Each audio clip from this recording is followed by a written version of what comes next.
आज बच्चों हम लोग पढ़ने वाले हैं सॉलिड एंगल कॉन्सेप्ट। इस सॉलिड एंगल का कॉन्सेप्ट क्या होता है ज़रा समझो। बहुत ही इंपॉर्टेंट कॉन्सेप्ट है। यहाँ पर इलेक्ट्रिक फ्लक्स के कैलकुलेशन में भी काम आता है और आगे भी इसका काम आएगा। तो सॉलिड एंगल कॉन्सेप्ट को ध्यान से देखो। ये सॉलिड एंगल होता है प्लेन एंगल, अब तक तुम लोग देख चुके हो पहले। इसको इस तरह ओम से रिप्रेजेंट करते हैं। अब समझते हैं ज़रा ये सॉलिड एंगल क्या है। तो अब तक हम लोग प्लेन एंगल देखे हैं, है ना। प्लेन एंगल क्या होता है बच्चों? दो लाइन के बीच जो ये एंगल फॉर्म होता है इसको हम लोग प्लेन एंगल कहते हैं, है ना। ये कुछ ऐसा। और यदि तुम यहाँ पे एक आर्क बना दो इस तरह से, ठीक है, तो ये जो एंगल है इसको हम लोग कहते हैं plane angle, angle between two lines. This is called plane angle. इसको कैलकुलेट करने का तरीका तो हमें पता है। यदि ये रेडियस इसको r मान लेते हैं, है ना, मतलब इस सरकमफ्रेंस से हर एक इस पॉइंट का जो डिस्टेंस होगा वो सरकमफ्रेंस के हर एक पॉइंट से यदि तुम सेंटर का डिस्टेंस देखोगे तो इक्वल होगा। कितना होगा? r। तो r वही डिस्टेंस है ये जो तुम देख रहे हो। और इसको हम लोग सरकमफ्रेंस भी कहते हैं या इसको आर्क भी कहते हैं हम लोग, है ना। चलो इसको ऐसे मान लेते हैं कि ये आर्क लेंथ हो गया। तो हम लोग प्लेन एंगल को कैसे डिफाइन करते हैं? तो ये जो आर्क होता है डिवाइडेड बाई रेडियस, ये हमें देता है प्लेन एंगल, है ना। और ये आर जो है बेसिकली इस पॉइंट का है। ये जो पॉइंट है इस पॉइंट का इस आर्क से जो डिस्टेंस होता है, तो इस पॉइंट का इस आर्क से हर एक मतलब आर्क के किसी पॉइंट से यहाँ ओ का तुम डिस्टेंस देखोगे तो वो क्या होगा? आर ही होगा। तो ये तो हम लोगों को पहले से पता है। अभी सॉलिड एंगल क्या होता है? अब सॉलिड एंगल बच्चे एक 3D डायग्राम है। तुम्हें इमेजिन करना है एक कोन शेप को। कोन शेप को तुम इमेजिन कर सकते हो, आइसक्रीम खाते हो, है ना। तुम इमेजिन कर सकते हो अच्छे से, इसमें कोई बड़ी बात नहीं है। जैसे देखो, मान लो ऐसा एक शेप,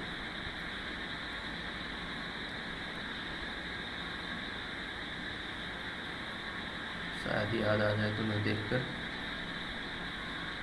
ये ऐसा शेप का देखो, है ना।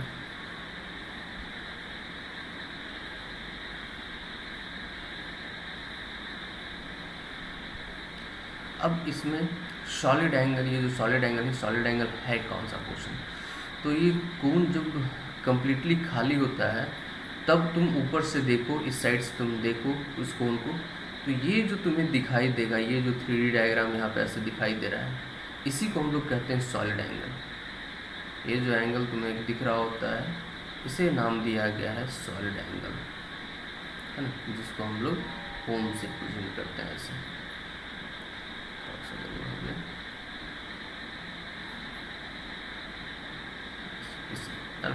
सॉलिड एंगल से कहते हैं बच्चों। अब यहाँ पे कैलकुलेशन कैसे करते हैं सॉलिड एंगल का? तो ये जो कैप तुम देख रहे हो, है ना, तो ये कैप जो एंगल यहाँ पर बना रहा होता है सेंटर पे, इसी एंगल को नाम दिया गया है क्या? Solid angle.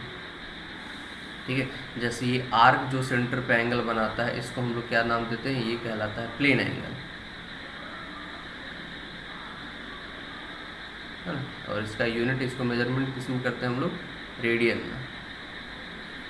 इसका जो यूनिट होता है ये होता है बच्चों स्टेरेडियन।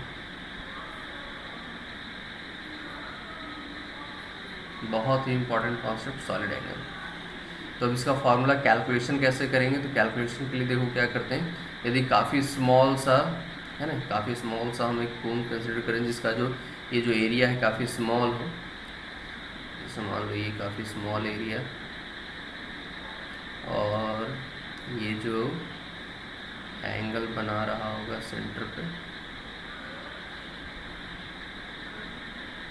ठीक है।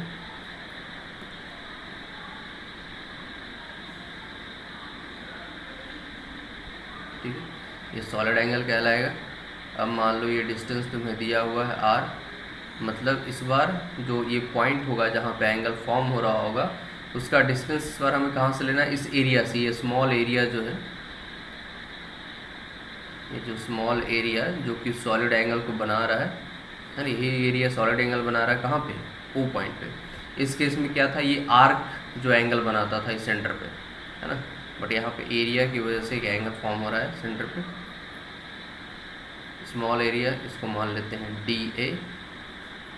ठीक है, तो इस डी ए के किसी भी पॉइंट से इस ओ पॉइंट का जो डिस्टेंस होना चाहिए वो क्या होना चाहिए, इक्वल, जिसको कि हम आर कह रहे हैं। तो ये जो सॉलिड एंगल है इसको डिफाइन कैसे करेंगे, इसको कैलकुलेट कैसे करेंगे, तो ये सॉलिड एंगल इक्वल्स टू हो जाएगा ये एरिया और डिवाइडेड बाई आर स्क्वायर। बात समझो, जैसे यहाँ पर आर्क डिवाइडेड बाई आर करते थे, यहाँ पे ये area divided by R square. ठीक है, अब मान लो कहीं पे तुम्हें कुछ ऐसा दे दिया, ये कोण,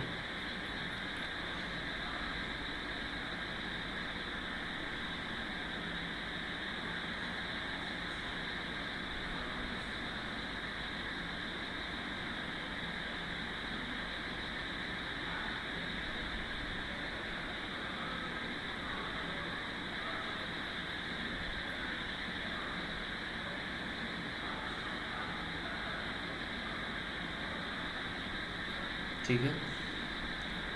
अब यहाँ पे जो सॉलिड एंगल फॉर्म हो रहा है, तुम्हें कैलकुलेट करने के लिए क्या दिया जाए, नहीं, है ना। तब क्या करेंगे हम लोग, कैसे कैलकुलेट करेंगे, तो उसमें क्या करना है कि हमें जो है, हमें तो चाहिए वो एरिया, ध्यान देना है यहाँ पर, कॉन्सेप्ट समझना है। ठीक है, ये जो आर होता है, तो तुम्हें ये एरिया का तुम्हें ये पोर्शन सेलेक्ट करना होगा। देखो ये मतलब ये जो आर हम ड्रॉ करते हैं, ये आर है ना, इस एरिया पे ऐसे परपेंडिकुलर होता है, तो हमें ये पोर्शन सेलेक्ट करना है।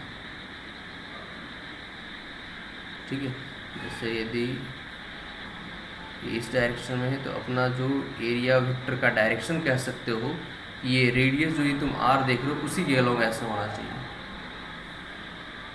तो यदि ये एरिया तुम्हें डी ए दे रखा है और ये एंगल यदि थीटा है, तो सोचो डी ए का ये जो कंपोनेंट हो जाएगा, ये एरिया हो जाएगा D A cos theta. Mother समझो, तो ये जो एरिया हो जाएगा ये हो जाएगा डी ए कॉस थीटा, और यदि ये लेंथ आर है, ये रेडियस, तो सॉलिड एंगल यहाँ पर डी ए कॉस थीटा लेना होगा तुम्हें, डिवाइडेड बाय आर स्क्वायर।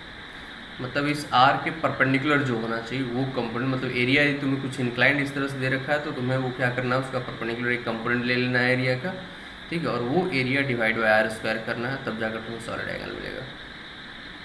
ठीक है, क्या, चलो इसका बहुत ज़्यादा एप्लीकेशन नहीं है, मेन ये कॉन्सेप्ट तुम्हारा क्लियर होना चाहिए।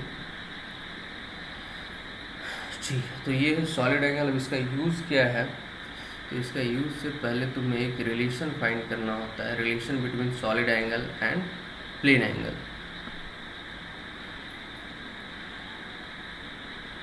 Relation between solid angle and plane angle.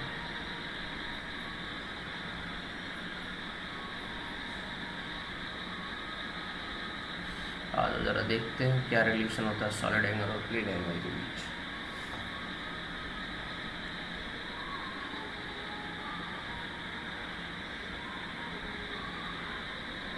मान लो एक स्फीयर का हमने पोर्शन कट कर लिया।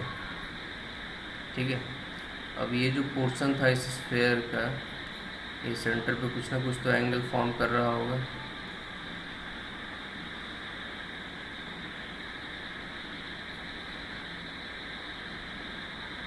समझा रहे, ये बड़ा सा स्फीयर था, हमने इससे छोटा सा पोर्शन कट करके बाहर निकाल लिया। ठीक है, अब मान लेते हैं कि ये जो पोर्शन है ये टोटल एंगल 2 अल्फा बना रहा है। मतलब यदि हम यहाँ से एक स्ट्रेट लाइन ड्रॉ करें ऐसे, जो कि इसको बाइसेक्ट करता हुआ निकल रहा है, और मान लेते हैं कि ये जो एंगल यहाँ बन रहा है बच्चों, वो एंगल कितना, अल्फ़ा। ये एंगल कितना है, अल्फ़ा।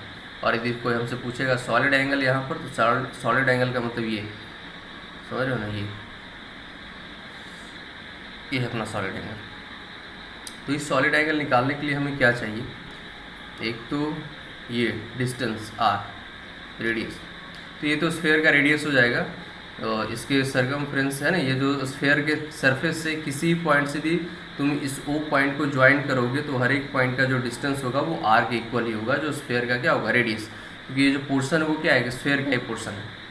ये जो कैप तुम देख रहे हो, ये कैप स्फेरिकल कैप है यहाँ पर, और वही यहाँ पे एंगल बना रहा है ये सॉलिड एंगल। तो यदि हमें ये सॉलिड एंगल फाइंड करना है तो सॉलिड एंगल फाइंड करने के लिए हमें ये टोटल एरिया ऑफ कैप चाहिए होगा, एरिया ऑफ कैप है ना, और उसको डिवाइड करना पड़ेगा किससे, आर स्क्वायर से। तो पहले हमें ये पूरी कैप का एरिया, मतलब इस स्फेयर का ये जो पोर्शन है इसका एरिया फाइंड करना होगा। अब कैसे फाइंड किया जाए इस स्फेयर के इस पोर्शन का एरिया, तो उसके लिए क्या करते हैं बच्चे हम लोग, उसके लिए इस स्फेयर पे एक छोटा सा पोर्शन सिलेक्ट करना होता है। और वो छोटा सा पोर्शन क्या है, तो एक यहाँ पे रिंग सिलेक्ट करना होता है हमें, देखो ऐसे।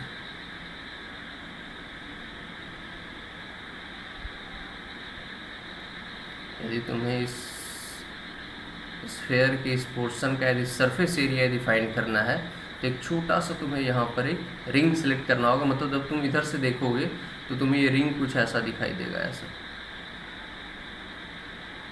ऐसा। ये यदि फ्रंट से तुम देखोगे तो ये तुम्हें कुछ ऐसा एक रिंग दिखाई देगा जब इधर देखोगे।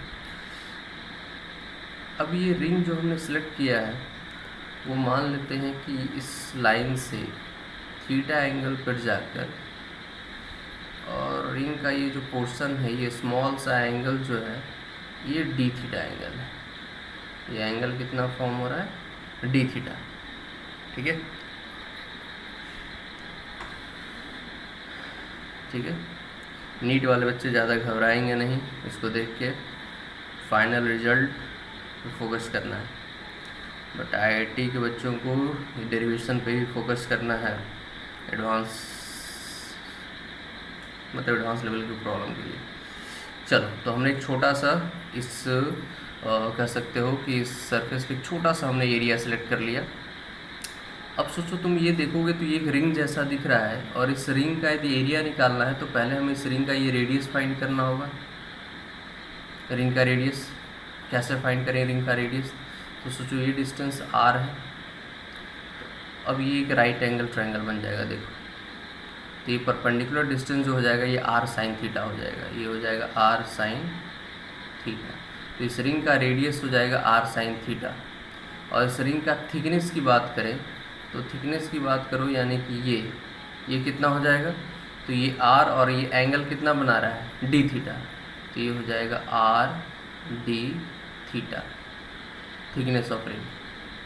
तो इस रिंग का एरिया की बात करें, देखिए इस रिंग का एरिया क्या है, ये जो शेडेड पोर्शन है इसका एरिया क्या होगा। तो सोचो इस रिंग को जब तुम ओपन करोगे तो इस रिंग का लेंथ कुछ इस तरह से ये रिंग ओपन हो जाएगा ऐसा। इस रिंग को यदि हम ओपन करते हैं तो ये रिंग कुछ इस तरह से ओपन होगा, और इस रिंग का लेंथ जो हो जाएगा, लेंथ वही होगा जो इसका सरकमफ्रेंस है। और सरकमफ्रेंस कैसे लिखते हैं, 2 pi into radius of ring, और रेडियस ऑफ रिंग कितना है, आर साइन थीटा। और इसका थिकनेस है आर डी थीटा। तो ये लेंथ इंटू थिकनेस कर दोगे क्या मिल जाएगा तुम्हें, इसका एरिया। तो ये जो एरिया मिला, ये एरिया जो हमें मिलेगा ये तो इस छोटे से पोर्शन का एरिया है। इस स्फेयर के एक छोटे से एक एलिमेंट का हमने एरिया निकाला है। अब उस एरिया को हमें क्या करना होगा, इंटीग्रेट करना होगा, तब जाके हमें एरिया ऑफ कैप मिलेगा। तो हमें इस रिंग के एरिया को इंटीग्रेट करना होगा। तो पहले रिंग का एरिया लिख लो, क्या हो जाएगा भाई, तो length 2 pi into R sine theta into width है आर डी थीटा, ठीक है। और डिवाइड बाई नीचे क्या है बच्चों, आर स्क्वायर। तो चलो ये आर बाहर आ जाएगा, आर स्क्वायर कैंसिल हो जाएगा, तो 2 पाई ऊपर बचेगा 2 पाई और integration of sine theta D theta. अब थीटा का लिमिट क्या पुट किया जाए, तो लिमिट ऐसा पुट करना है कि पूरा स्फेयर कवर हो जाए। तो पूरा स्फेयर कवर करने के लिए सबसे छोटा सा रिंग यहाँ पर बनाएंगे, और जब तुम यहाँ रिंग बनाओगे तो ये थीटा एंगल क्या हो जाएगा, 0। और सबसे बड़ा रिंग जो बनाओगे वो तुम यहाँ पे बनाओगे एकदम इस एंड पॉइंट पे। तो इस रिंग के लिए इस थीटा एंगल का वैल्यू क्या हो जाएगा, अल्फा। यानी कि जो तुम्हें लिमिट लेना है वो 0 से लेकर अल्फा। तो तुम्हारा रिंग मतलब ये छोटा से बड़ा होता होता इस कंप्लीट एरिया को क्या कर लेगा, कवर कर लेगा, है ना। अब ये सब इंटीग्रेशन हम लोग सेंटर ऑफ मास या मोमेंट ऑफ इनर्शिया कैलकुलेशन में बहुत ज़्यादा इस टाइप का इंटीग्रेशन कर चुके हैं, अरे पढ़े होगे तो कर चुके होगे। तो साइन थीटा डी थीटा का इंटीग्रेशन जो तुम्हारा हो जाएगा वो इंटीग्रेशन क्या हो जाएगा, माइनस कॉस थीटा। तो ये 2 पाई माइनस कॉस थीटा, तो अपर लिमिट माइनस लोअर लिमिट करोगे तो 1 माइनस कॉस अल्फा। तो ये कुछ एक रिलेशन आया तुम्हारा सॉलिड एंगल और प्लेन एंगल में, 1 माइनस कॉस अल्फा। यहाँ पे अल्फा है प्लेन एंगल और तुम्हारा ये जो है वो क्या है, सॉलिड एंगल। ये सॉलिड एंगल अल्फा तुम्हारा क्या हो गया, प्लेन एंगल। अब इसका क्या यूज़ है, कैसे यूज़ करेंगे, आज ज़रा उसको समझते हैं। जैसे मान लो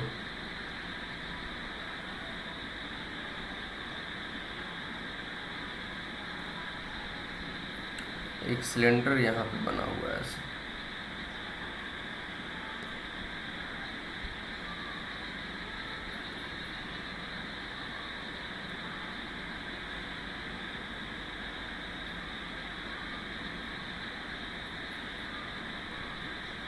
ठीक है। ये एक सिलेंडर है, अब इस सिलेंडर का लेंथ है L और सिलेंडर का जो रेडियस है वो है R, ठीक है। अब इस सिलेंडर ये मान लेते हैं एक्सेस है,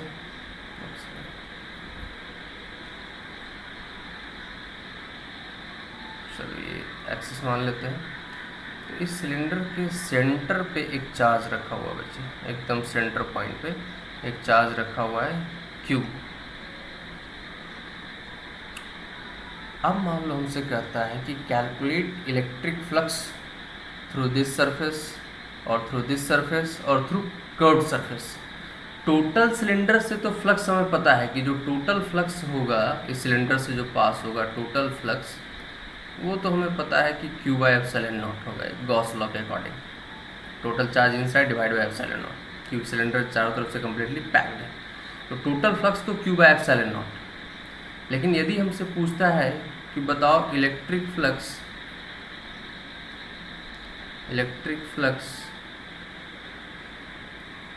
थ्रू कर्व्ड सरफेस, मतलब सिर्फ कर्व्ड सरफेस से कितना पास होगा, इस कर्व्ड सरफेस से ये बताओ। इस बेस और ये दोनों मतलब साइड, इससे जो पास हो रहा है वो नहीं, सिर्फ कर्व्ड सरफेस से। तो ये Q बाय एप्सिलॉन नॉट तो टोटल है ना, इससे पास होगा कुछ, इससे पास होगा कुछ, कर्व्ड सरफेस से पास होगा, तो total Q by epsilon naught. तो सिर्फ कर्व्ड सरफेस से कितना पास होगा उसके लिए क्या करेंगे, इन दोनों फ्लैट सरफेस से जो पास हो रहा है वो कैलकुलेट कर लो और टोटल में से उसको माइनस कर दो, तुम्हें मिल जाएगा कर्व्ड सरफेस से कितना पास होगा। अब इस फ्लैट सरफेस से कितना पास होगा इसके लिए क्या कॉन्सेप्ट लगाते हैं, तो देखो यहीं पे सॉलिड एंगल तुम्हारे काम आएगा। जैसे मान लो ये जो एंगल है, ये एंगल हम मान लेते हैं कि चलो अल्फ़ा है। ये एंगल को क्या मान लेना है कि चलो ये एंगल मान लेते हैं अल्फ़ा है, ठीक है। अब ये एंगल यदि अल्फ़ा है तो सोचो कि इस एरिया से फ्लक्स कितना पास होगा, ये कैसे कैलकुलेट किया जाए, है ना। कि इस एरिया से आखिर कितना फ्लक्स पास होगा, इसके लिए देखो क्या दिमाग लगाना है, एक से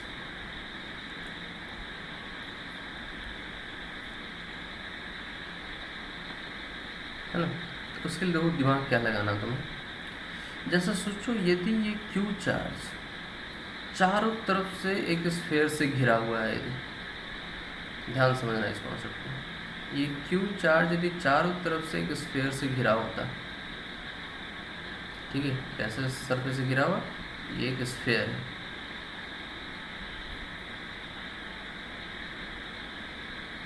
तो आप सोचो स्फेयर जो है, ये कंप्लीट स्फेयर इस सेंटर पॉइंट पे कितना सॉलिड एंगल बना रहा होगा। इस केस में सॉलिड एंगल का वैल्यू क्या होना चाहिए। जैसे ये जो तुम्हारा एक सरफेस था, ये स्फेयर का एक छोटा सा पोर्शन था, ये पोर्शन कितना सॉलिड एंगल बना रहा है, ये, ठीक है। कैसे एरिया अपॉन आर स्क्वायर करते हैं। लेकिन यदि कंप्लीट पूरी तरह से ये स्फेयर से ये पॉइंट घिरा हुआ होता है, फुल कंप्लीट स्फेयर होता है, तब सॉलिड एंगल कितना बनता है। तो करना क्या है, टोटल सरफेस एरिया और डिवाइड बाय आर स्क्वायर। तो टोटल सरफेस एरिया कितना हो जाएगा, 4 पाई आर स्क्वायर और divide by R square. Solid angle कितना आ गया, 4 पाई। तो जब कोई पॉइंट चारों तरफ से कम्प्लीटली क्लोज्ड सरफेस से घिरा हुआ है, तो क्लोज सरफेस सेंटर पे कितना बनाएगा एंगल किसी पॉइंट पे इनसाइड, जो सॉलिड एंगल बनाएगा वो सॉलिड एंगल कितना होगा, 4 पाई। ये हमेशा ध्यान रखना है। कोई ज़रूरी नहीं कि ये स्फेरिकल शेप का ही होगा, है ना। जैसे मान लो ये एक पॉइंट है, इसके चारों तरफ कुछ ऐसा सरफेस है।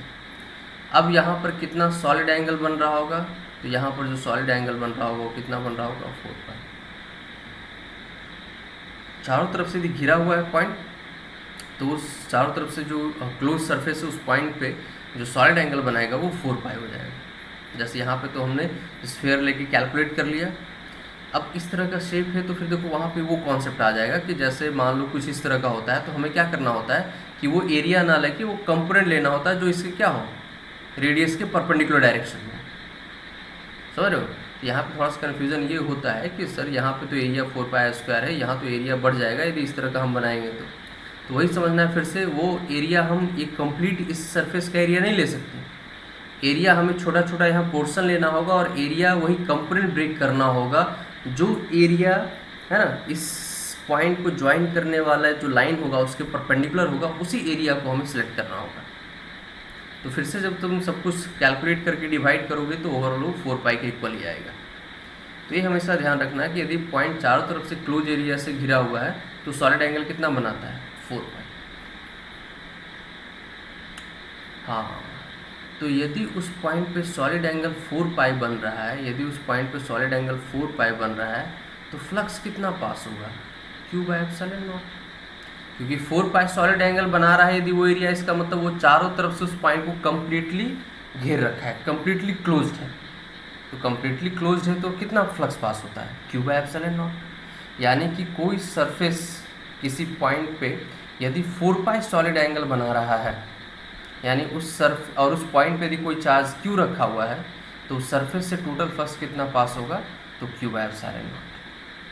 तो यदि 4 पाई सॉलिड एंगल बना रहा है तो Q बाय एप्सिलॉन नॉट। तो सोचो यदि 1 यूनिट सॉलिड एंगल के लिए कितना फ्लक्स पास होगा, Q by 4 pi epsilon not. यह है यूनिट सॉलिड एंगल के लिए, 1 यूनिट सॉलिड एंगल से इतना फ्लक्स पास होगा यदि उस पॉइंट पे क्या रखा हो, Q चार्ज। बात आ समझो, यदि किसी पॉइंट पे Q चार्ज रखा हुआ है, ठीक है, और उस पॉइंट पे कोई सरफेस 4 पाई सॉलिड एंगल बना रहा है, तो इसका मतलब है कि वो सरफेस उस पॉइंट को चारों तरफ से घेर रखा है, तो जो टोटल फ्लक्स हो जाएगा वो Q बाय एप्सिलॉन नॉट। तो कोई सरफेस यदि 1 यूनिट सॉलिड एंगल बना रहा होगा तो उससे कितना फ्लक्स पास होगा, तो Q by 4 pi epsilon not. अब 1 यूनिट से इतना होगा तो हम ये कैलकुलेट कर लेंगे कि अपना ये जो सरफेस है, फ्लैट सरफेस, वो कितना सॉलिड एंगल बना रहा है। तो यदि ये प्लेन एंगल अल्फ़ा है तो सोचो सॉलिड एंगल कितना बना रहा होगा, ये सरफेस कितना सॉलिड एंगल बना रहा होगा, 2 पाई 1 माइनस कॉस अल्फ़ा, है कि नहीं। तो फ्लक्स इस सरफेस से कितना पास होगा, सरफेस 1 मान लेते हैं, कर्व सरफेस को 2 मान लेते हैं, इसको सरफेस 3 मान लेते हैं। तो सरफेस 1 और सरफेस 3 से तो देखो सेम ही बनेगा ना, ये एंगल भी अल्फा ही होगा। तो जितना फ्लक्स 1 से पास होगा उतना ही फ्लक्स 3 से ही पास होगा, यानी flux through 1 equals to flux through 3। और वो कितना हो जाएगा बच्चे, यूनिट से इतना तो इतने से कितना, तो इसको मल्टीप्लाई कर देंगे इससे, है ना। 1 रुपये में 10 आम तो 10 रुपये में कितना आम, समझ रहे हो ना। तो Q by 4 pi epsilon not into 2 pi 1 minus cos alpha. 2 पाई से 2 कैंसिल हो जाएगा, तो ये आ जाएगा Q/2 epsilon not 1 minus cos alpha. ये होगा फ्लक्स थ्रू सरफेस 1 एंड 3। क्या समझ में आ रहा है? तो यदि हमसे कर्व्ड सरफेस से पूछा जाता है फ्लक्स थ्रू सरफेस 2 या कह लो कर्व्ड सरफेस, तो कैसे निकाल देंगे? टोटल फ्लक्स Q/ε0 माइनस, है ना, 2 times Q/2 ε0 1 minus cos alpha. क्या है ना, इसका डबल, क्योंकि 1 और 3 से दोनों से पास हो रहा है, तो इसका डबल Q/ε0 से माइनस कर दो, बस आ गया आंसर। क्लियर? अब मान लो अल्फ़ा यहाँ दिया हुआ नहीं था, अल्फ़ा तो हम माने थे, अल्फ़ा कैसे कैलकुलेट कर लोगे? तो देखो ये लेंथ L/2 हो जाएगा और रेडियस R, तो सोचो cos alpha equals to base by hypotenuse. ये हाइपोटेनस कैसे निकाल लेंगे?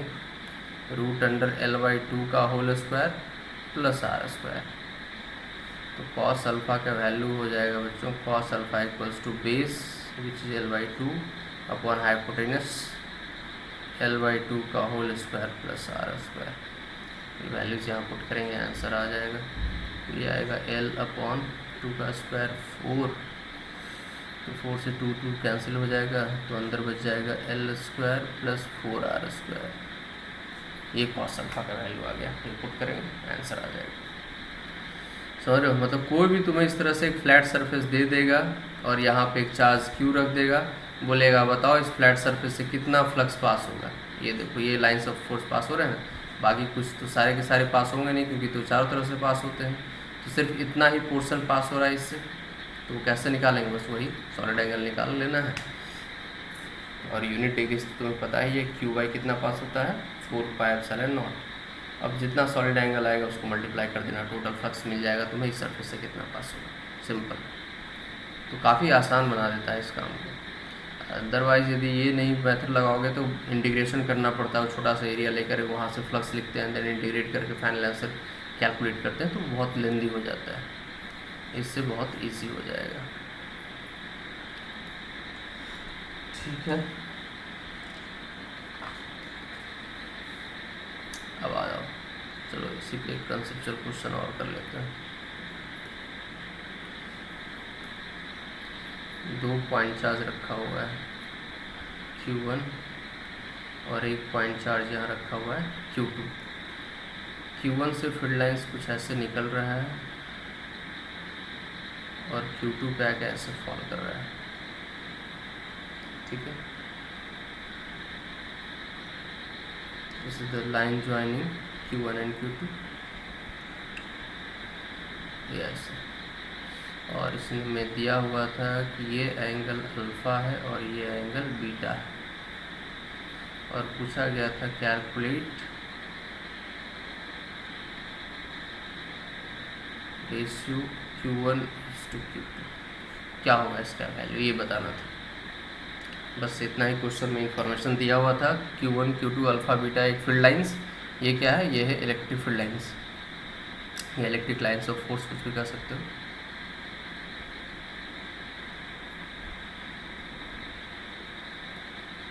इलेक्ट्रिक फील्ड लाइंस हम लोग पढ़ चुके हैं, कॉन्सेप्ट पहले से हमें पता है। अब कैसे कैलकुलेट किया जाए इसको, ओके। अब ध्यान से देखो, इसको कैलकुलेट करने के लिए सेम वैसा ही शेप फील्ड लाइंस का इधर भी फॉर्म होगा, है कि नहीं? जैसा शेप उधर फॉर्म होगा बिल्कुल वैसा ही शेप इधर भी फॉर्म होगा। ये एंगल अल्फ़ा और ये एंगल क्या होगा? बीटा। तो अब क्या करो, कॉन्सेप्ट यहाँ पे ये लगाना था कि यहाँ पे सोचो एक एरिया इस तरह से कंसिडर कर लो। अब एक बात बताओ, Q1 से टोटल जो फ्लक्स निकलेगा चारों तरफ वो होगा Q1/ε0। Q2 से जो टोटल फ्लक्स चारों तरफ निकलेगा वो होगा Q2/ε0। बट ये बात बताओ, Q1 से जो फ्लक्स इस दोनों लाइन के बीच से, यहाँ से इसके अंदर से, ये जो देख रहे हो ऊपर का लाइन और ये नीचे का फील्ड लाइन, इसके बीच से जितने भी फील्ड लाइंस Q1 से निकलेंगे वो सारे के सारे जाकर कहाँ टर्मिनेट हो रहे हैं, Q2 पे। मतलब इस एरिया से जितना फ्लक्स Q1 से निकल रहा है उतना ही फ्लक्स Q2 के लिए भी होगा। क्या बात आ रहा समझ में? क्योंकि जितना फील्ड लाइंस इस Q1 से निकलेगा जो इस एरिया से पास होगा वो सारा का सारा फील्ड लाइंस जाकर इस Q2 पे टर्मिनेट होगा। यानी कि इस एरिया से जितना फ्लक्स Q1 के थ्रू पास होगा उतना ही फ्लक्स Q2 के थ्रू ही पास होगा। बस यही कॉन्सेप्ट लगा देना था। तो सोचो ये एरिया Q1 पे कितना प्लेन एंगल बना रहा है, अल्फ़ा, और Q2 से कितना प्लेन एंगल बना रहा है, बीटा, है ना। तो बस flux due to Q1 through this area क्या लिखोगे बच्चों? तो यूनिट डिग्री के लिए Q बाई क्या होता था, 4 पाई एप्सिलॉन नॉट। अब ये अल्फ़ा बना रहा है तो इसका सॉलिड एंगल क्या हो जाएगा, 2 पाई 1 माइनस कॉस अल्फ़ा। और Q2 से इस एरिया से कितना फ्लक्स पास होगा, तो यूनिट डिग्री के लिए Q2 by 4 pi epsilon not. चूँकि बीटा सॉलिड प्लेन एंगल बना रहा है तो सॉलिड एंगल इसका क्या हो जाएगा, 2 पाई 1 माइनस कॉस बीटा। ठीक है, अब इसको देखो सॉल्व कर लो, जो भी कैंसिल हो रहा, 4 पाई एप्सिलॉन नॉट तो कैंसिल ही हो जाएगा, 2 पाई कैंसिल हो गया, तो Q1 upon Q2 equals to 1 minus cos beta upon 1 minus cos alpha. ये पूछा गया रेशियो। क्या क्लियर है? तो इस तरह से तो ये था सॉलिड एंगल जो इलेक्ट्रिक फ्लक्स से रिलेटेड कॉन्सेप्ट है। आगे भी सॉलिड एंगल का यूज होगा, फिलहाल इतना ही।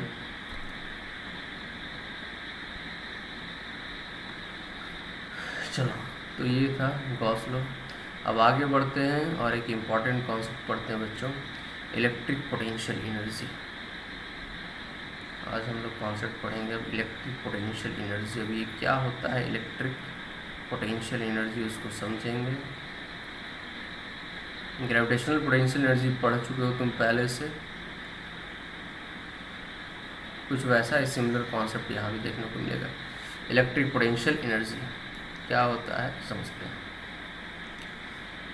जैसे क्या होता है बच्चों, जब भी दो या दो से ज़्यादा चार्ज पार्टिकल का आपस में इंट्रैक्शन होता है, मतलब एक चार्ज पार्टिकल के और फील्ड में कोई दूसरा चार्ज पार्टिकल तुम रखे हो, जैसे मान लो ये एक स्ट्रेट लाइन है, हम वैसे ड्रॉ कर दिए हैं। अब जैसे मान लो इस पर एक पॉइंट चार्ज, यहाँ पे मान लो एक पॉइंट चार्ज रखा हुआ है Q1, और इससे कुछ दूरी पे एक पॉइंट चार्ज रखा हुआ है Q2। ठीक है, कुछ सेपरेशन पे मान लो पॉइंट चार्ज Q2 रखा हुआ है। ठीक, मान लेते हैं A डिस्टेंस पे या R1 डिस्टेंस पे, कुछ भी करें। ओके, तो अब Q1 Q2 एक पर्टिकुलर सेपरेशन पे रखा हुआ है, इसका मतलब है कि इनके बीच में आपस में इंट्रैक्शन हो रहा होगा, मतलब Q1 Q2 पे फोर्स लगा रहा होगा, Q2 Q1 पे फोर्स लगा रहा होगा अकॉर्डिंग टू कूलम्स लॉ, है कि नहीं। तो जब भी दो पॉइंट चार्ज आपस में इंट्रैक्ट करते हैं, जब उनका एक सिस्टम बनता है, तो सिस्टम का एक इंटरनल एनर्जी होता है, जो कि यहाँ पे इलेक्ट्रोस्टैटिक इलेक्ट्रिक, चूँकि अब यहाँ पे हम लोग इलेक्ट्रिकल एनर्जी की बात कर रहे हैं, तो इलेक्ट्रिक एनर्जी यहाँ पे उसको हम लोग कहते हैं इलेक्ट्रिक पोटेंशियल एनर्जी। इस Q1 Q2 का जो एक सिस्टम बना, तो उसमें जो एक एनर्जी स्टोर हो रखा है, उस सिस्टम का जो एनर्जी है उसको हम लोग कहते हैं इलेक्ट्रिक पोटेंशियल एनर्जी। ठीक, अभी एनर्जी कैसे स्टोर हुआ है वो भी समझेंगे। ठीक, वो भी समझेंगे। बट यहाँ पर क्या होता है कि ये जो एनर्जी इंट्रैक्शन जो है Q1 Q2 के बीच का इंट्रैक्शन, वो इस R1 सेपरेशन पे भी डिपेंड करता है। यदि तुम सेपरेशन चेंज करोगे तो इनके बीच लगने वाले फोर्स चेंज हो गए, इंट्रैक्शन में चेंज जाएगा, तो इसके बीच इसमें जो स्टोर, इसके सिस्टम में जो इलेक्ट्रिक पोटेंशियल एनर्जी स्टोर है, वो पोटेंशियल एनर्जी भी क्या होता है, चेंज होता है, जैसे जैसे इनके बीच का सेपरेशन चेंज होता है। तो मान लो कि यदि हम इस Q2 को इस पॉइंट से किसी दूसरे पॉइंट पर लेकर चले जाएं, जैसे अर्थ और वो जो तुम देखते हो ये अर्थ है ना, इसके सरफेस से h हाइट पे जब कोई ये m मास रखा हुआ है तो इसका पोटेंशियल एनर्जी mgh कहते हो, है। तो बेसिकली ये सिर्फ एक पॉइंट मास है, इसका एनर्जी तुम नहीं बताते हो। उसके साथ साथ ये अर्थ, इस अर्थ और इस मास का एक सिस्टम बनता है ये, और वो जो mgh तुम कहते हो बेसिकली इन दोनों के सिस्टम का वो ग्रेविटेशनल पोटेंशियल एनर्जी है। सोचो यदि अर्थ ना हो तो क्या इस पॉइंट मास का फिर वो तुम एनर्जी लिख पाओगे mgh, क्योंकि उसमें स्मॉल g है क्या बच्चों, एक्सेलरेशन ड्यू टू ग्रेविटी। यानी कि अर्थ और इस पॉइंट मास इसका जो सिस्टम बना एक्चुअली में वो जो ग्रेविटेशनल पोटेंशियल एनर्जी होता है वो इन दोनों के सिस्टम का होता है।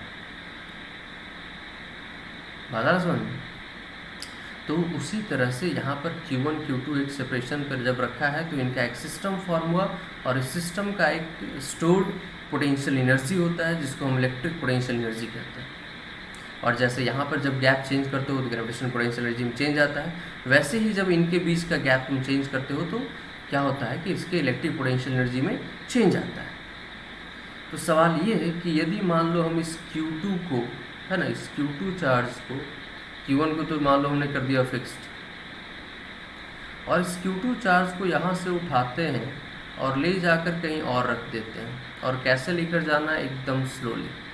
क्यों स्लोली लेकर जाना है वो अभी समझाते हैं, है ना। स्लोली इस पॉइंट से उठाना है और धीरे धीरे ले जाकर यहाँ पे रख देना है, यहाँ पे ला कर रख देना है। इस पॉइंट ए से उठाना है और पॉइंट बी पे ले जाकर रख देना है। और ये पॉइंट बी जो है वो R2 डिस्टेंस पे, कहाँ से, पॉइंट Q1 से, Q1 चार्ज से, ठीक है, ओके। अब सोचो क्यों चेंज आ रहा है इसके ग्रेविटेशनल पोटेंशियल, सिस्टम का पोटेंशियल एनर्जी क्यों चेंज हो रहा है जब हम Q2 को उस पॉइंट से उठाकर दूसरे पॉइंट पर लेकर जा रहे हैं, तो क्यों चेंज हो रहा है, सोचते हैं जरा। वो चेंज इसलिए हो रहा है क्योंकि तुम यदि इस Q2 को इस पॉइंट A से उठाकर B तक ले जा रहे हो तो उसमें कोई ना कोई एक्सटर्नल एजेंट ये काम करेगा। ऐसा नहीं Q2 को छोड़ देंगे तो B पे अपने आप जाकर रुक जाएगा, ऐसा नहीं। यदि तुम Q को यहाँ से Q2 को रिलीज़ करते हो, मान लेते हैं Q1 Q2 पॉजिटिव ही है, तो Q2 ठीक है मूव करना शुरू करेगा इधर, लेकिन वो B पे जाके फिर रुकेगा नहीं, वो तो क्रॉस कर जाएगा, कुछ स्पीड से B को क्रॉस कर जाएगा। बात समझ में? क्योंकि उस वक्त वो कुछ काइनेटिक एनर्जी गेन कर चुका होगा। तो हमें क्या करना है कि एक एक्सटर्नल एजेंट आएगा जो इस Q2 को धीरे धीरे स्लोली यहाँ से उठाएगा और धीरे स्लोली ले जाकर इस पॉइंट पे रख देगा, ताकि इसके काइनेटिक एनर्जी में चेंज ना आए। जो भी चेंज आए वो किस में आए, सिर्फ पोटेंशियल एनर्जी में, ठीक है। तो ऐसा इसलिए कर रहे हैं क्योंकि हमें कैलकुलेशन किसका करना है, पोटेंशियल एनर्जी में क्या चेंज आता है वो कैलकुलेट करना है, ठीक है। तो तुम जो वर्क करोगे यहाँ से उठाकर ले जाने में, B तक ले जाकर रखने में, कुछ ना कुछ तो तुम्हें वर्क करना पड़ेगा। इस Q2 चार्ज को हम पॉइंट A से उठाकर एक्सटर्नल एजेंट यदि पॉइंट B तक लेकर जा रहा है तो वैसे वो कुछ क्या कर रहा है, वर्क कर रहा है। तो तुम जो वर्क करते हो वही वर्क क्या होता है, इसमें सिस्टम की एनर्जी में स्टोर हो जाता है। तुम्हारा वर्क कहाँ जाएगा, सिस्टम की एनर्जी में स्टोर हो जाएगा। तुम सिस्टम की एनर्जी में कुछ चेंजेस लाओगे due to work done by external agent. तो यदि वो एक्सटर्नल एजेंट इसको स्लोली यहाँ से उठाता है और काफ़ी स्लोली ले जाकर यहाँ रख देता है, तो काइनेटिक एनर्जी में तो कोई चेंज आया नहीं। यानी कि जो यहाँ भी काइनेटिक एनर्जी जीरो, यहाँ भी जाकर रेस्ट में रख दिया तो काइनेटिक एनर्जी जीरो। यानी कि वो जो एक्सटर्नल एजेंट वर्क किया होगा वो सारा का सारा एनर्जी फिर किस में स्टोर हुआ होगा, किस में चेंजेस लाएगा, पोटेंशियल एनर्जी में, है ना। या तो काइनेटिक एनर्जी या तो पोटेंशियल एनर्जी। तो काइनेटिक एनर्जी में तो कोई चेंज आया नहीं, तो जो भी वर्क करेगा एक्सटर्नल एजेंट वो क्या करेगा, इसके पोटेंशियल एनर्जी को चेंज कर देगा। इसीलिए स्लोली लेकर जा रहे हैं, क्योंकि हम work done by external agent calculate कर सकते हैं, है ना। तो यदि हम स्लोली लेकर जाएंगे तभी तो work done by external agent completely change किसको करेगा, पोटेंशियल एनर्जी। तो हमें मिल जाएगा कि इसके पोटेंशियल एनर्जी में कितना चेंज आया। यदि तुम कुछ स्पीड से लेकर चले जाओगे, इस भी पॉइंट को क्रॉस करा दोगे, तब तो तुम जो वर्क किए उसका कुछ पोर्शन काइनेटिक एनर्जी चेंज करेगा, कुछ क्या चेंज करेगा, पोटेंशियल एनर्जी। तो फिर हम पोटेंशियल एनर्जी कैसे कैलकुलेट करेंगे, कितना पोर्शन पोटेंशियल एनर्जी में कन्वर्ट हुआ, कितना पोर्शन काइनेटिक एनर्जी में, वो हम कैलकुलेट फिर प्रॉब्लम होगा। इसलिए हम लोग क्या करते हैं कि Q2 को स्लोली मूव कराते हैं ताकि काइनेटिक एनर्जी में कोई चेंज ना आए, जो भी वर्क करें वो किसको चेंज करें, पोटेंशियल एनर्जी को, क्योंकि यहाँ पे हमें कैलकुलेशन किसका करना है, पोटेंशियल एनर्जी का है। ओके, तो अब सोचो एक्सटर्नल एजेंट जब यहाँ तक स्लोली लेकर जाना है, तो स्लोली लेकर जाने के लिए क्या करना पड़ेगा एक्सटर्नल एजेंट को, सोचो तो क्या मेहनत करना पड़ेगा इस एक्सटर्नल एजेंट को स्लोली मूव कराना है यदि इस चार्ज को। तो हाँ, तो सोचते हैं ज़रा कि क्या इसको मेहनत करना पड़ेगा। ठीक है, देखो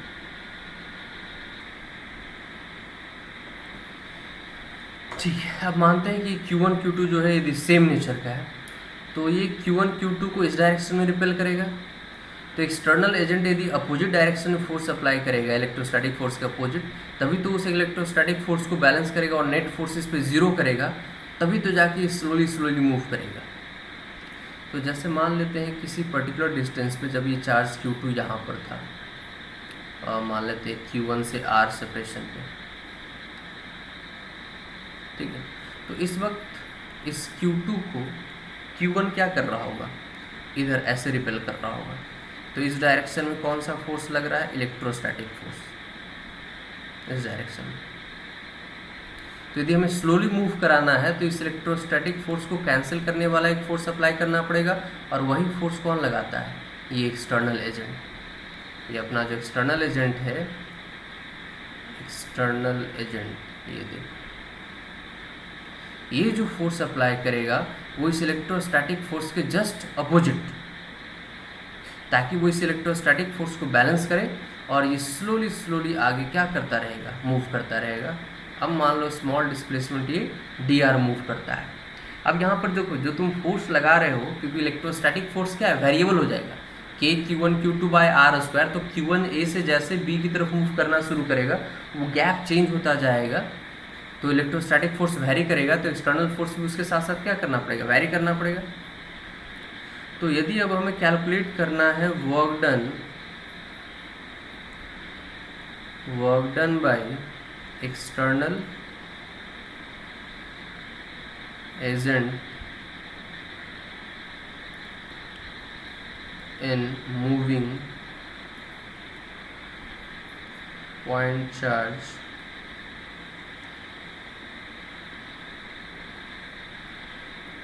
Q2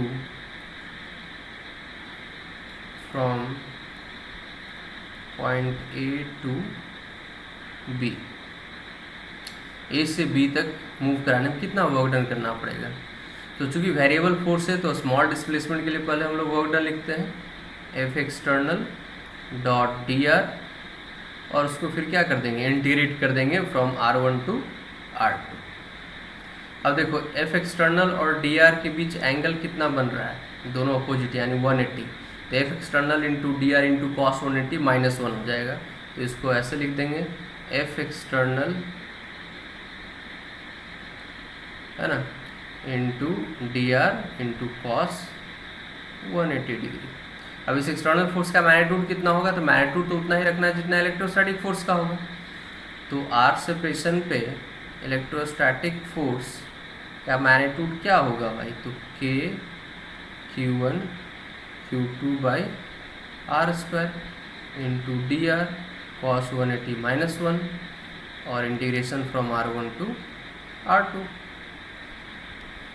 तो चलो नेक्स्ट पेज पे, तो work done by external force equals to, minus sign को तुम चाहो तो बाहर लेकर आ जाओ, बाकी K Q1 Q2 भी बाहर आ जाएगा, ये तो कांस्टेंट टर्म है, तो माइनस K Q1 Q2 बाहर आ गया, integration of 1 by R square है ना into dr from R1 to R2। 1 by R square का इंटीग्रेशन क्या होता है, -1 बाई आर, तो minus K Q1 Q2 -1 by R integration from R1 to R2। अब ये माइनस माइनस प्लस हो जाएगा, फिर upper limit minus lower limit करोगे तो ये वैल्यू आ जा रहा है बच्चों KQ1 Q2 1/R2 minus 1/R1। ये आ गया तुम्हारा work done by external force. ये क्या आ गया? Work done by external force. ठीक है, ओके। अब कॉन्सेप्ट यहाँ पे क्या है?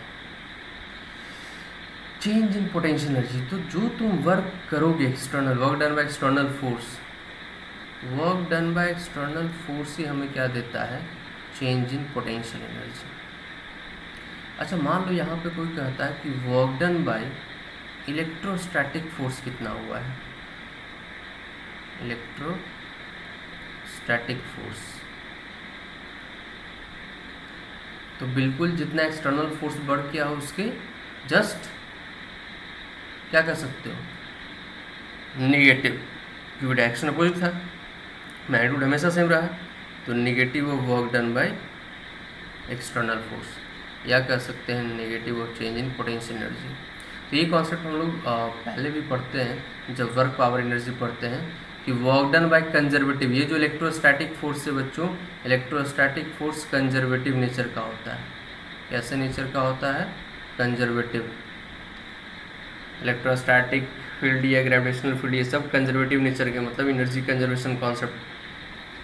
कंजर्वेटिव फोर्स में वर्क डन जो होता है वो इंडिपेंडेंट ऑफ पाथ होता है। ये सब चीज़ें वर्क पावर एनर्जी में हम लोग पढ़ते हैं। तो work done by conservative force negative of change in potential energy, बहुत इंपॉर्टेंट कॉन्सेप्ट कि work done by conservative force always negative of change in potential energy. ठीक है, अब चूँकि यहाँ पे एक्सटर्नल वर्क की वजह से ही पोटेंशियल एनर्जी में चेंज आया है, तो तुम चेंज इन पोटेंशियल एनर्जी यहाँ पे लिख सकते हो KQ1 Q2 1/R2 minus 1/R1। ठीक है, ये बहुत ही इम्पोर्टेंट एक्सप्रेशन है ना, कि दो पॉइंट चार्ज के बीच के सेपरेशन को जब तुम R1 से R2 चेंज करोगे तो उनके बीच पोटेंशियल एनर्जी में क्या चेंज आएगा? तो यही चेंज आएगा KQ1 Q2 1/R2 minus 1/R1। समझिए, यहाँ पे Q1 Q2 को साइन के साथ रखना है, पॉजिटिव तो पॉजिटिव, नेगेटिव तो नेगेटिव। जो भी चार्ज पॉजिटिव होगा उसको पॉजिटिव साइन के साथ रखो, नेगेटिव होगा तो negative. Change in potential energy तुम्हारा नेगेटिव भी आ सकता है, पॉजिटिव भी आ सकता है, उसमें घबराने वाली बात नहीं है। कई बार लगता है कि पोटेंशियल एनर्जी क्या है, स्केलर क्वांटिटी है तो फिर नेगेटिव क्यों आ रहा है? तो नेगेटिव बच्चों वो तुम कह सकते हो कि एक वो मैग्नीट्यूड को रिप्रेजेंट करता है।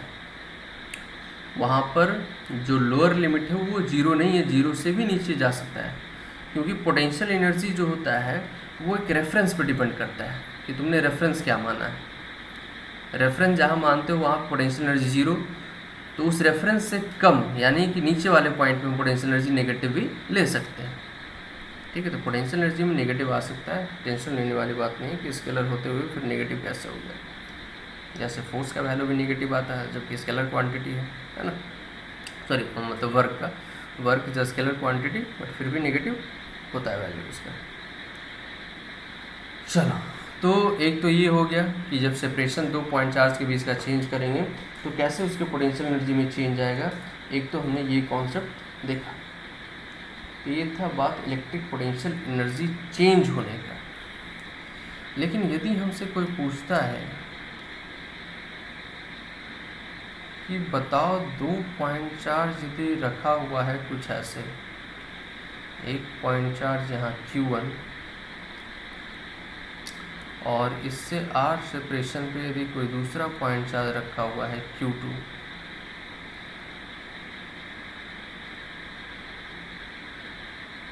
तो इनका जो सिस्टम बना उस सिस्टम का इलेक्ट्रिक पोटेंशियल एनर्जी क्या होगा? चेंज नहीं, वो हमसे अब चेंज नहीं पूछ रहा है, वो क्या पूछ रहा है? वो पूछ रहा है कि एग्जैक्टली उस सिस्टम का क्या होगा potential energy. Exact potential energy बताओ, चेंज मत बताओ। चेंज तो तब होता है ना जब कन्फिगरेशन में चेंज लाओगे, R1 सेपरेशन से R2 की, तब जो चेंज हुआ इस प्रोसेस में, जो पोटेंशियल एनर्जी में चेंज आया। बट यदि एक पोजीशन पे रखा हुआ है तो उस वक्त पोटेंशियल एनर्जी होगा कितना, ये बताना है। तो देखो पोटेंशियल एनर्जी बच्चे एब्सोल्यूट टर्म है ही नहीं, ये रिलेटिव टर्म है।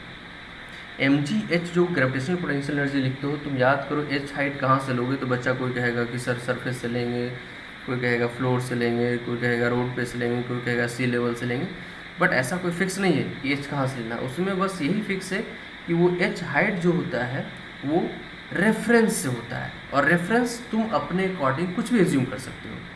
जो तुम रेफरेंस लाइन एज्यूम करोगे, उस रेफरेंस लाइन से यदि h हाइट ऊपर है तो पोटेंशियल एनर्जी, जैसे ये रेफरेंस लाइन, तो इससे h हाइट ऊपर कोई m मास है तो इसका पोटेंशियल एनर्जी mgh कहलाएगा। और यदि ये जब रेफरेंस पे रखा हुआ होगा ये मास, तो इसका पोटेंशियल एनर्जी कहलाएगा 0। मतलब यदि तुमने इसको रेफरेंस एज्यूम कर लिया इस लेवल को, तो जब ये पॉइंट मास इस लेवल पे होगा तो उस वक्त उसका पोटेंशियल एनर्जी क्या होगा, 0। अब कोई यदि यहाँ पर रेफरेंस माना है तो जब यहाँ पे होगा तब 0 होगा। मतलब एक ही पॉइंट मास का कोई कह सकता है पोटेंशियल एनर्जी कुछ और, तो कोई कह सकता है कुछ और, डिपेंड करता है कि उन दोनों ने क्या माना है अपना रेफरेंस। तो इसीलिए बिना रेफरेंस के एब्सोल्यूट पोटेंशियल एनर्जी बताना पॉसिबल नहीं है ना। तो मैं ऐसे ही कहते कि यहाँ पे पॉइंट मास से हम रखा, बताओ इसका ग्रेविटेशनल पोटेंशियल एनर्जी क्या होगा, तुम नहीं बता पाओगे जब तक कि वो तुम्हें रेफरेंस ना दे कि रेफरेंस अर्थ का सरफेस लेना है, ये क्या लेना है। रेफरेंस दे दिया, रेफरेंस एच हाइट ऊपर हो तो mgh, रेफरेंस से एच हाइट नीचे हो तो -mgh, और रेफरेंस पे हो तो 0। तो पोटेंशियल एनर्जी बिना रेफरेंस के डिफाइन नहीं होता है। रेफरेंस मतलब जहाँ पे हम पोटेंशियल एनर्जी 0 एज्यूम करेंगे उसको रेफरेंस लेते हैं, और उसके रेस्पेक्ट में फिर डिफरेंट पॉइंट्स पे लिखते हैं क्या होगा पोटेंशियल एनर्जी सिस्टम का। तो उसी तरह से अभी तो जैसे मान लो आर सेपरेशन पे ये रखा हुआ है, तब हमसे पूछा जा रहा है कि पोटेंशियल एनर्जी ऑफ सिस्टम। तो अब हमें यहाँ पे एक रेफरेंस ढूंढना पड़ेगा पहले तो, जहाँ कि हम 0 एज्यूम कर सकें। वो रेफरेंस क्या हो सकता है? तो सोचो ये Q1 Q2 आपस में ऐसे तो आकर खुद ब खुद रखे हुए होंगे नहीं, तो हम ये मान के चलते हैं कि स्टार्टिंग में ये Q1 Q2 एक दूसरे से काफ़ी दूर रखा हुआ था, इनफाइनाइट सेपरेशन पे। फिजिक्स में इनफाइनाइट सेपरेशन का मतलब होता है काफ़ी दूर, इतना दूर कि उनके बीच आपस में कोई इंट्रैक्शन नहीं होगा। मतलब Q1 Q2 पे कोई फोर्स नहीं लगा पा रहा होगा और Q2 Q1 पे नहीं लगा पा रहा होगा, तो उस गैप को ही कह देंगे कि इनफाइनाइट डिस्टेंस पे। पता समझ, इनफाइनाइट का मतलब ऐसा नहीं कि हाँ Q1 से एकदम इन्फिनिटी पे इनफाइनाइट डिस्टेंस पे जाएंगे कैसे, हाँ। तो इनफाइनाइट गैप का मतलब यही होता है कि गैप बहुत ज़्यादा है, सो दैट कि उनके बीच कोई इंट्रैक्शन नहीं है। ठीक है, ओके। अब मान लेते हैं कि जो Q1 Q2 था पहले उनके बीच कोई इंट्रैक्शन नहीं था। Q2 जो था वो मान लेते हैं कि इन्फिनिटी पे रखा हुआ था। कहाँ रखा हुआ था? इन्फिनिटी पे, मतलब उससे इनफाइनाइट डिस्टेंस पे, है ना। Q1 से कितने डिस्टेंस पे था? ये इनफाइनाइट डिस्टेंस पे रखा हुआ था। ये जो गैप था ये कितना था? इनफाइनाइट डिस्टेंस पे रखा हुआ था। Q मतलब Q1 Q2 में आपस में कोई इंट्रैक्शन नहीं था। तो ये आर सेपरेशन पे ये आया कैसे होगा? कोई एक एजेंट होगा जो इसको उठाकर और लाकर इस पॉइंट पे ऐसे रखा होगा, स्लोली लेकर आया होगा और इस पॉइंट पे रख दिया होगा, है कि नहीं। खुद ब खुद तो ये Q2 आकर और इससे आर सेपरेशन पे रखा नहीं गया होगा, कोई ना कोई एक्सटर्नल एजेंट होगा जो इसको उठाकर और लाकर यहाँ रखा होगा। तो बात हम कर रहे थे रेफरेंस का, तो हम मान लेते हैं कि Q1 Q2 जब उनके बीच का गैप इनफाइनाइट होता है, मतलब उनके बीच कोई इंट्रैक्शन नहीं होता है, तो सोचो दो चार्ज के बीच यदि कोई इंट्रैक्शन ही नहीं है तो फिर सिस्टम का आएगा। जब उनके बीच आपस में कोई इंट्रैक्शन ही नहीं है तो हम ये मान के चलेंगे Q1 Q2 का कोई सिस्टम ही नहीं बना, और जब सिस्टम ही नहीं बना तो उसका पोटेंशियल एनर्जी क्या हो जाएगा? 0। तो जब इनफाइनाइट सेपरेशन पे होगा इस वक्त सिस्टम का पोटेंशियल एनर्जी क्या होगा? 0। When separation between Q1 and Q2 is infinity, और कह सकते हो if there is no interaction between Q1 and Q2, then potential energy of the system of Q1 and Q2 is equals to 0।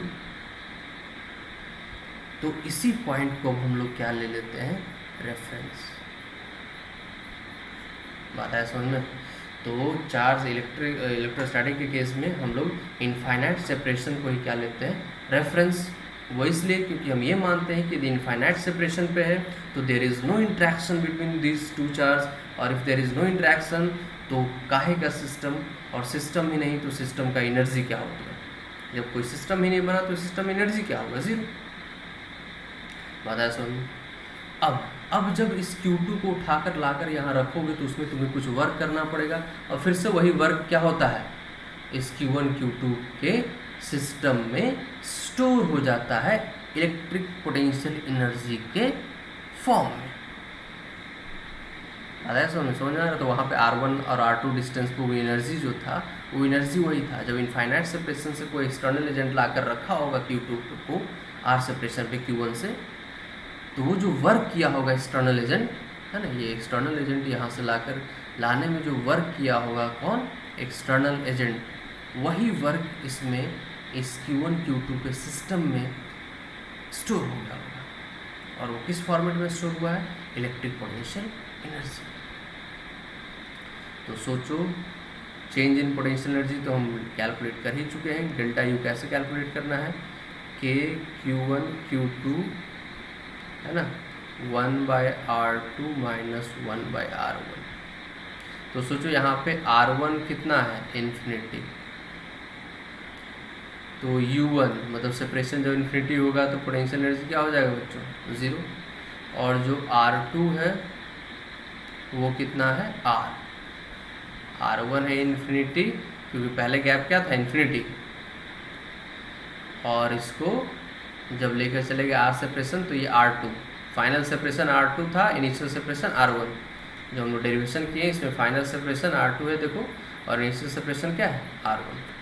तो यहाँ पे initial separation पहले क्या था, इन्फिनिटी, यानी कि R1 क्या हो गया, इन्फिनिटी। तो पुट कर दो सारे वैल्यू। डेल्टा यू का मतलब फाइनल सेपरेशन पे जब होगा यानी कि R2 पे माइनस R1 सेपरेशन पे जो पोटेंशियल एनर्जी होगा, यही ना डेल्टा यू कह रहेगा, फाइनल सेपरेशन पे जो एनर्जी माइनस इनिशियल सेपरेशन पे जो एनर्जी। और ये डेल्टा यू होता है किसके बराबर है, के Q1 Q2 1/R2 minus 1/R1। तो U एट R2 मतलब R सेपरेशन पे minus U when separation is infinity equals to K Q1 Q2 upon 1/R2 तो R है, माइनस 1/R1 क्या है, इन्फिनिटी, तो 1/इन्फिनिटी तो ज़ीरो हो जाएगा। और potential energy when separation is infinity क्या होगा, ज़ीरो। तो potential energy of 2 point charge when separation between them is R is equals to k Q1 Q2 upon R. When 2 point charges are separated by distance R, then potential energy of system of 2 point charge is equals to k Q1 Q2 by R. आता है समझ में बच्चों। तो ये कहलाएगा electric potential energy, electric potential energy किसका, Q1 Q2 के सिस्टम का, बताया समझ। लेकिन ये पोटेंशियल एनर्जी यहाँ पे के Q1 Q2 बाई R ये एब्सोल्यूट तब लिख रहे हैं जब इन्फिनिटी पे हम क्या माने थे, ज़ीरो। जब इन्फिनिटी पे तुम पोटेंशियल एनर्जी ज़ीरो मानोगे तो यहाँ पे पोटेंशियल एनर्जी है के Q1 Q2 बाई R। मतलब जैसे मान लो के Q1 Q2 बाई R आ गया 10 जूल, तो समझ रहे हो जब इनफाइनाइट सेपरेशन पे था तो ज़ीरो, तो Q2 को इन्फिनिटी से यहाँ तक लाने में जो वर्क करना पड़ा होगा वही वर्क है ये 10 जूल, जो कि सिस्टम में स्टोर हुआ किस फॉर्म में, पोटेंशियल एनर्जी के फॉर्म में। समझ में आ रहा है। अब कई बार क्वेश्चन में थोड़ा सा तुम्हें घुमा देता है, वो कह देता है कि जब इनफाइनाइट सेपरेशन पे था उस वक्त मान लो कि सिस्टम का पोटेंशियल एनर्जी है 4 जूल। अब इसमें लड़ना नहीं है वहाँ पर कि नहीं इनफाइनाइट सेपरेशन में तो कोई इंटरेक्शन होता है तो एनर्जी का है। उसने क्या कहा कि मान लो कि ऐसा है, यदि इनफाइनाइट सेपरेशन पे है फिर भी पोटेंशियल एनर्जी है सिस्टम के पास कितना, 4 जूल। अब बताओ जब आर सेपरेशन पे रखोगे तब कितना एनर्जी होगा? कोई बात नहीं, इन्फिनिटी से आर तक लाने में कितना वर्क करना पड़ता है? ये के Q1 Q2 बाई आर कुछ और नहीं है, वर्क डन है ना, एक्सटर्नल एजेंट के द्वारा Q2 को इन्फिनिटी से यहाँ तक लाने में। और यही वर्क डन की वजह से क्या होता है, इसके पोटेंशियल एनर्जी में चेंजेज आता है। जितना वर्क करते हैं उतने से पोटेंशियल एनर्जी बढ़ जाता है। तो जब इन्फिनिटी पे 0 था और 10 हमने वर्क किया तो 0 से बढ़ के 10 हो गया। लेकिन जब इन्फिनिटी पे ही 4 है और 10 और हम वर्क करेंगे तब इसका पोटेंशियल एनर्जी यहाँ पे आर सेपरेशन पे कितना हो जाएगा? 14 जूल हो जाएगा। ठीक है, तो इस पॉइंट को ध्यान रखना। ये कभी रेयर केस ऐसा क्वेश्चन पूछा जाता है, तो पूछा जाएगा तो उसको दिमाग में रखना है ना। के Q1 Q2 बाई आर तभी है जब हम इनफाइनाइट सेपरेशन पे 0 माने हैं, रेफरेंस लिए। यदि हमारा रेफरेंस बदल जाएगा तो हमारा इस पॉइंट का भी पोटेंशियल एनर्जी बदल जाएगा, बिल्कुल ग्रेविटेशनल पोटेंशियल एनर्जी की तरह। तो ये बहुत ही इंपॉर्टेंट टर्म कि हमने Q1 Q2 को आर सेपरेशन पर रखेंगे तो पोटेंशियल एनर्जी क्या होगा। ओके, अब इस पे क्वेश्चन कैसा पूछा जाएगा तुमसे? क्वेश्चन कहेगा there is a equilateral triangle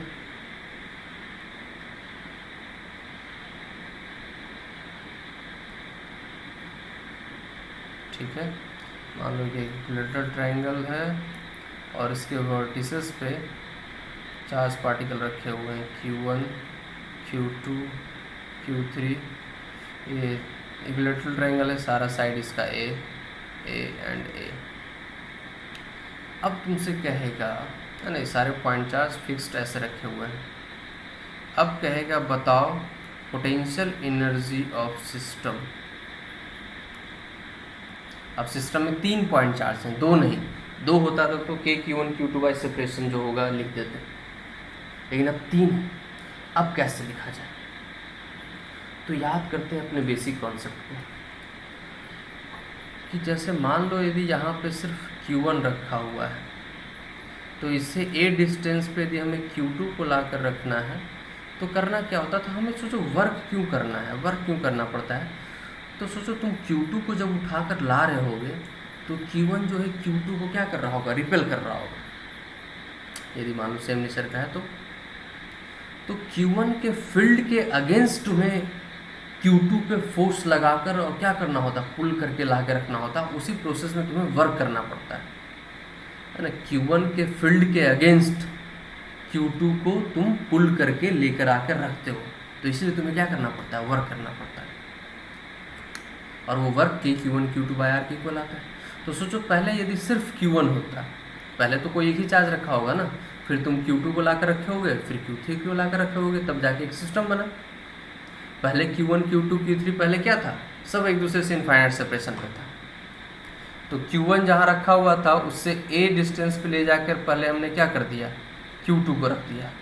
तो इस प्रोसेस में तुम्हें कितना वर्क करना पड़ा होगा? सोचो, तुम्हें करना पड़ा होगा के Q1 Q2 अपॉन A, क्योंकि Q1 के फील्ड के अगेंस्ट तुम ला के यहाँ रखे हो।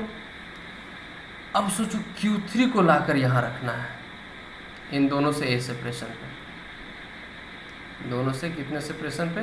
A सेपरेशन पे। अब सोच जब तू Q3 को लेकर आ रहा होगा, किसको लेकर आ रहा होगा? Q3 को। तो Q1 एंड Q2 दोनों मिलके इसको क्या कर रहा होगा? रिपेल कर रहा होगा। मतलब Q1 और Q2 दोनों के फील्ड के अगेंस्ट तुम फोर्स लगाकर और Q3 को लेकर आ रहे होगे और इस पॉइंट पे रख रहे होगे। तो इसमें कितना वर्क करना पड़ेगा? तो सोच यदि सिर्फ Q1 होता और तू Q3 को लेकर आता तो कितना वर्क करना पड़ता? के Q1 Q3 अपॉन A। और सिर्फ Q2 होता तब कितना वर्क करना पड़ता Q3 को लाने में? तो के Q2 Q3 अपॉन A। चूँकि दोनों पहले से प्रेजेंट है तो तुम्हें Q3 को लाने में टोटल इतना वर्क करना पड़ेगा। तो Q1 रखा था, Q2 को लाने में इतना वर्क करना पड़ा और Q3 को लाने में इतना वर्क करना पड़ा। तो टोटल इतना वर्क हमें करना पड़ा और यही क्या हो जाएगा? सिस्टम का पोटेंशियल एनर्जी। तो ये तो हमने बेसिक मैथ अपना जो बेसिक कॉन्सेप्ट है उसके थ्रू लिखे।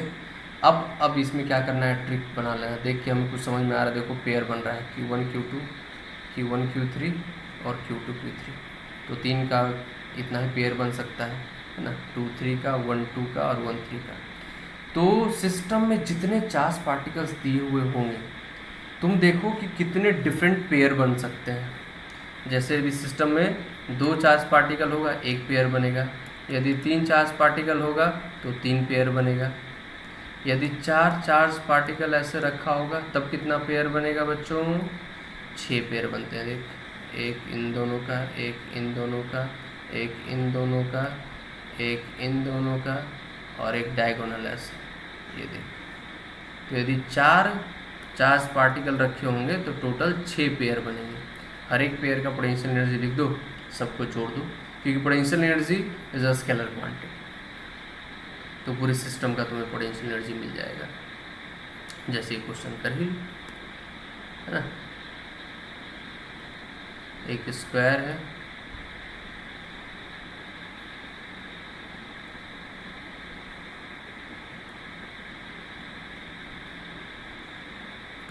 स्क्वायर के कॉर्नर पे चार्ज पार्टिकल्स रखे हुए हैं।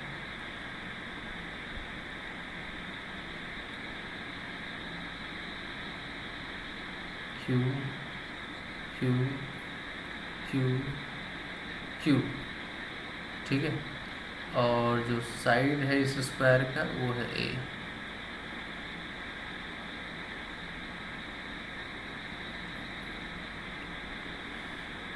ठीक है, सब सारे चार्ज पार्टिकल्स जो हैं इक्वल है, मतलब मैग्नीट्यूड सबका इक्वल है। पॉइंट्स लिख लो A B C D। अब पोटेंशियल एनर्जी सिस्टम का कैसे लिखा जाए, सोचो। तो बिल्कुल वैसे ही चार तो ऐसे बन जाएंगे, AB AD DC और BC। और चूँकि सब में जो सिस्टम बनेगा वो वैसा ही बनेगा। K जैसे AB का लिखोगे तो K Q into Q, Q square upon gap A। उसी तरह से AD का लिखोगे तो Q into Q, Q square upon A। तो इन चारों का वैसा ही रहेगा, तो इंटू 4 कर दो इसको। दो और कौन सा, AC एंड BD। अब AC के लिए हमें ये गैप पता होना चाहिए। ये गैप कितना हो जाएगा, तो √2a। तो K Q into Q, Q square upon √2a। ये तो हुआ AC का। उसी तरह से BD का भी इतना हो जाएगा, तो इसको 2 से मल्टीप्लाई कर दो। This is the potential energy of system. तो यदि सिस्टम में कितने भी चार्ज दिए हुए हैं, बस पेयर बनाओ, जितने डिफरेंट पेयर बन सकते हैं सबका पोटेंशियल एनर्जी लिख दो, सबको ऐड कर दो, total potential energy of the system हो जाएगा, electric potential energy of the system. चलो आज का लेक्चर यहीं पर ख़त्म करते हैं। Next lecture.